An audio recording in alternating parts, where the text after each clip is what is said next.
Hi, I'd like to welcome you to this video. In this video, we'll be looking into how to cancel a deportation flight ticket. You see, the idea about deportation is, especially for people that live in England or in Europe, for people that have resident permit, they might think, oh, I have resident permit, so I have no business with deportation. Do you know what I mean? I've seen on many different occasions. I've seen people with resident permit. For some one reason or the other, they lose their resident permit. Even people with British passport. Do you know what I mean? Especially if you've been issued a British passport and you've not held that passport for a minimum of 2 years and you commit an offense, it's very likely that you would lose that passport. Do you know what I mean? Even if you've held that passport for more than 2 years, if you commit some certain offenses, that passport can be revoked. Do you know what I mean? So I think it should be everyone's business to know how to cancel a deportation flight ticket, even if you think you don't need it right now. You might even know someone that is probably in detention that might need it, or but do you know what I mean? No knowledge is a waste. Anyway, let's get right to it.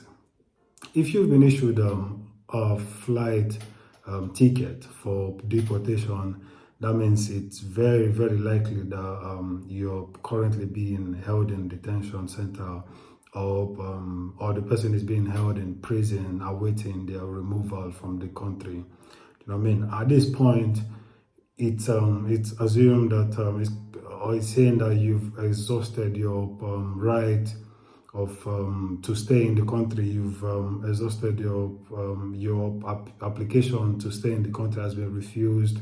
You've gone through the appeal process and you've lost all your appeal. And now they must have given you a letter first to tell you you've exhausted all your right to remain in the country, and for that reason they're looking to deport you. And at this point, they've assigned you a ticket for deportation. Now you're in detention center. You have a ticket on your hand. Say you have the deportation will happen in 4 days or will happen in 3 days. In order to stop this ticket, you can put in an application for a judicial review. Now, in order for you to put in an application for judicial review, first thing first, you need to be sure that your right has been breached in one way or the other, and you also need to know how to constructively communicate these illegalities to the court where you will be sending your judicial review to. So first thing first, you need to know that your right has been breached. Maybe your right to private life, or right to family life, or right to protection right, which is under asylum. So if you know your right has been breached, and your removal from the country will be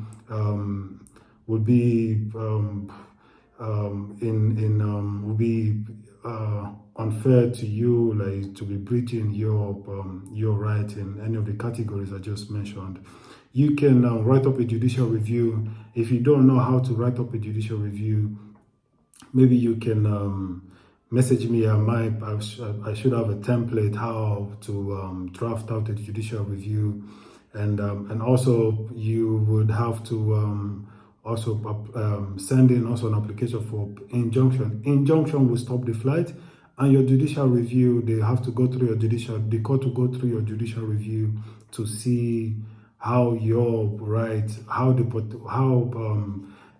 immigration enforcement team deporting you will be in breach of your right. Do you know what I mean? So basically, if you're sending an application to the court for judicial review, you should start with the chronology that explains who you are, where you're from, your nationality, how old you are, when you enter the country, how long you've been in the country. So in this your chronology, before you go to the details of your right to the right that you have that should allow you to stay in the country, on your chronology, you should be telling them on your chronology, you should be telling them on the chronology that how long you've been in the country.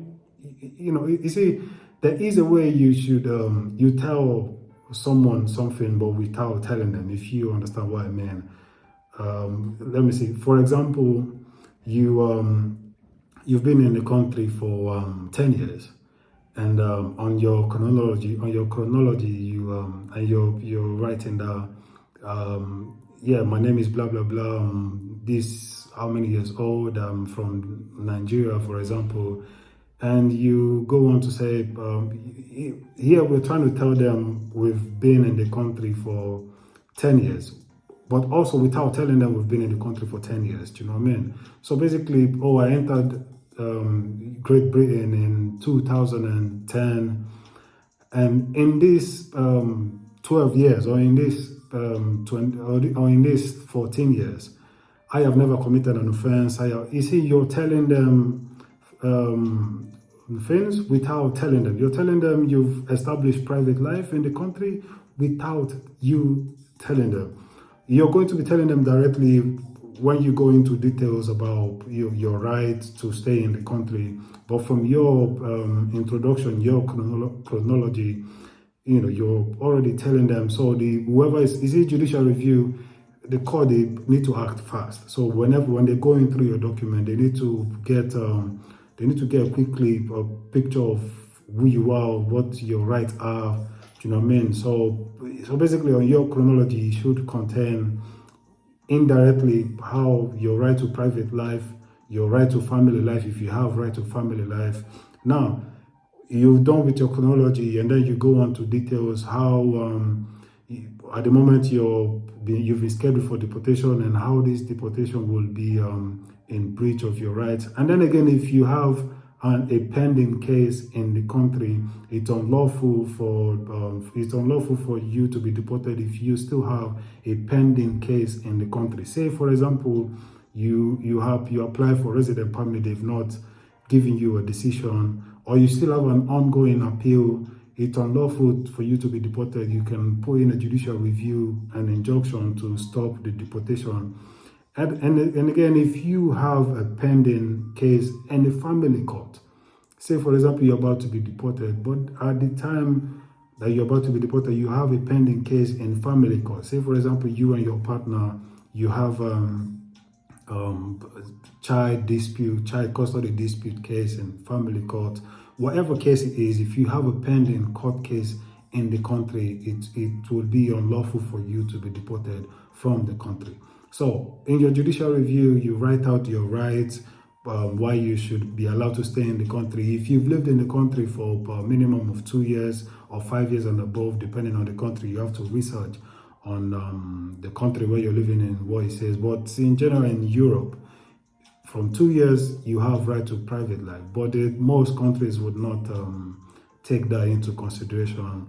So if you've lived longer, say 5 years and above, and you can show sign that you've integrated into the system, you know, that can be right to private life. But it even goes stronger if you have right to family life. Family life will be family life, private life. That's under Article 8 laws of the European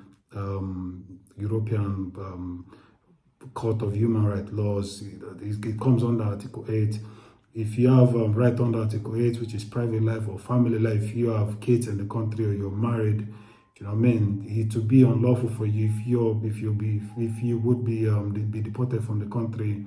It would be unlawful. You know what I mean? So you would have to communicate all these rights that you have to the court. You have to communicate it clearly when you write them out. Do you know what I mean? So in most cases, if you're facing deportation, it's very likely you're in detention, because you will not, it's impossible for you, or it's highly unlikely that you will be a free man and they send you a flight reservation booking for your deportation at home. You know, they know everyone you're going to flee whoever receives a letter on the post that, oh, on Tuesday here's a ticket for your deportation, please pack your bag on Tuesday morning, make sure you get to the airport by 5 p.m. your flight is by 8 p.m.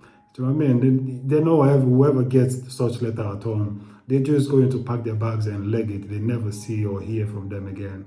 Do you know what I mean? So in case this information might come in handy, sometimes you might know someone that might be in need of this information. And yeah, so if you've been scheduled for deportation, you can just drafting your judicial review. It doesn't have to be professional.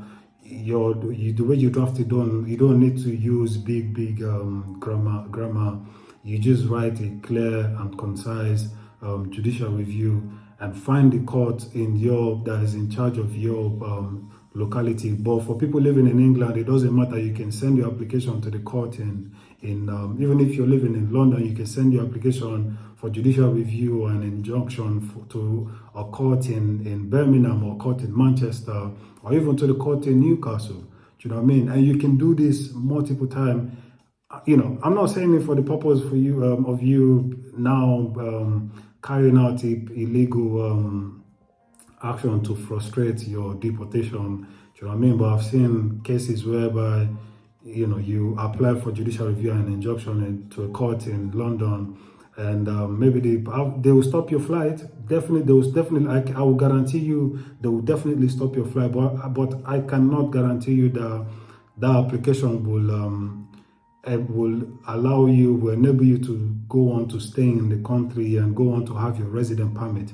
But what I can guarantee you is that the judicial review, if you can communicate in clear English, in clear grammar, easy to understand, what I can guarantee you is it will cancel your ticket and you will be returned back to your detention center. And whilst the court is going through it, you can quickly apply for bail. If you've tried to, I think I should probably have another top video about bail. I've seen people after their ticket is cancelled, they go take them back to detention and they try to go for bail and they bring two shorties or one shorty and they have their own personal family address they're trying to be to get bail to be released to, and the court will refuse for some reason or the other. For some people, they have problem with the shorty. I think I'll probably have another video about, you know, going for bail. Do you know what I mean? If it's something you would like to see, please let me know, and I'll be more than happy to do that. Anyway, so what I can guarantee you, your ticket will be cancelled if you send in your judicial review. It doesn't matter. The same day that you have your flight or deportation flight back to your home country, you can send say for example, your deportation is scheduled in the evening, you can send in your application for judicial review and injunction in the morning. Court usually closed by 4, but they usually open 24 hours. You get their fax number, write out your judicial review and injunction, fax it to the court. You know, it will definitely stop your deportation. I will not advise you for you to send your judicial review 3 days or 4 days before your deportation. You know, they can, because it's possible you get reply the next day or 2 days later, and they tell you, oh no, we cannot stop the flight because the removal is lawful. So you might want to wait a day before or the same day that your flight. You should not worry. It works. That's the way to do it. The same day your flight is your deportation is scheduled, or the day before, you send in your judicial review. They have to. What we are trying to do is stop the deportation. Later on, after a few weeks, they might come back and say, oh no, the grounds for deportation is legal, but we will stop the deportation and then go for bail and see what happens. That's the objective here. You know what I mean? So if you have any question regarding this topic, please do let me know. And yeah, oh wow, we've gone beyond 10 minutes. Please let me know if you have any question, and I will be more than happy to get back to you. And on that note, and please do subscribe to the channel.